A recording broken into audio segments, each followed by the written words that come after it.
Good night. Good night, everybody. How are you? Well, tonight we're going to learn a little about Gartner's scissors design. Well, what is Gartner's scissors design? This is something that could sound a little weird to some of us, but well, basically, it is just the design process of a Gartner's scissors product. This kind of product is well known in the crops industry, in the flowers crops industry in Colombia, for example. Well, so let's start by telling you an anecdote and story about this project's development. And I want to start saying you that when I was making this research, I had to go to the crops, to the flowers crops, and well, I had to take some measures of the workers that were there in the crops, and suddenly I started feeling a little ill of my wrist because, as you know, the carpal tunnel syndrome is the first illness that affects these people in these crops.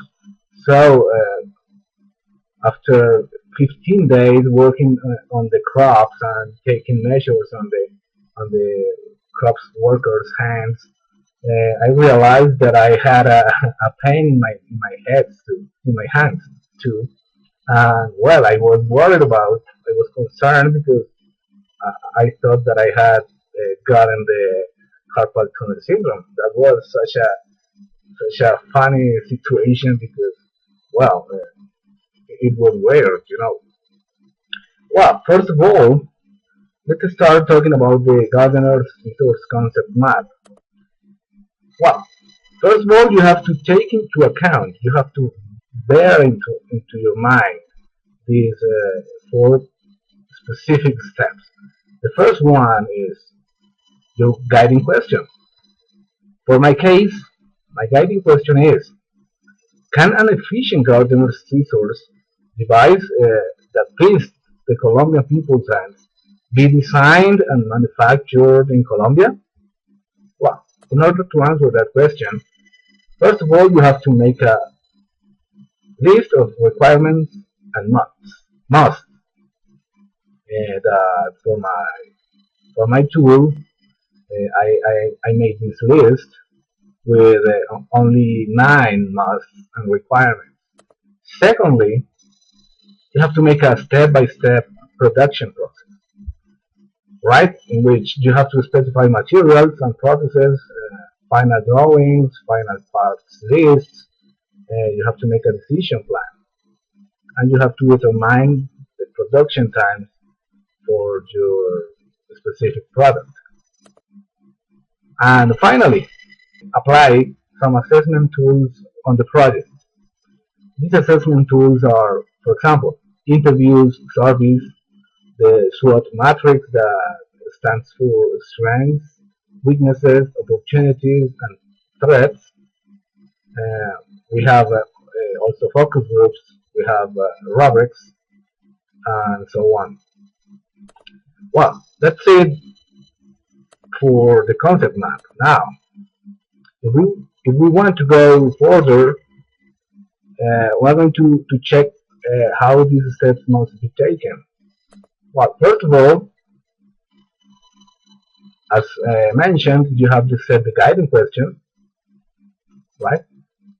Secondly, you have to set an hypothesis, right? My hypothesis is the carpal tunnel syndrome is the main cause of compensation for total permanent incapacity in the flowers crops in Colombia, and its incidence can be dropped. How? With my new design. With this design, the incidence of CTS will be reduced in a 59%, and therefore the winning of these companies will be dramatically rocketed. I mean the earnings, right? all these reflects on money. Well, then we have to start the designing process of the systems, right?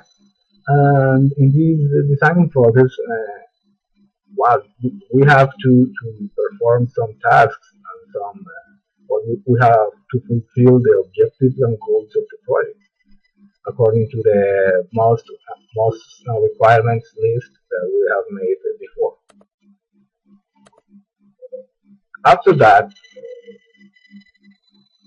well, as I mentioned, we have to apply the list of requirements and nodes in the design process.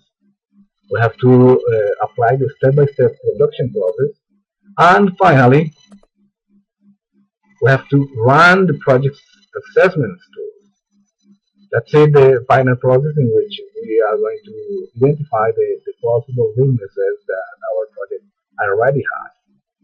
Well, guys, dear fellows, classmates, and dear Rafael, I'm pretty glad to have having you into my class this period, and I hope we find each other in the future.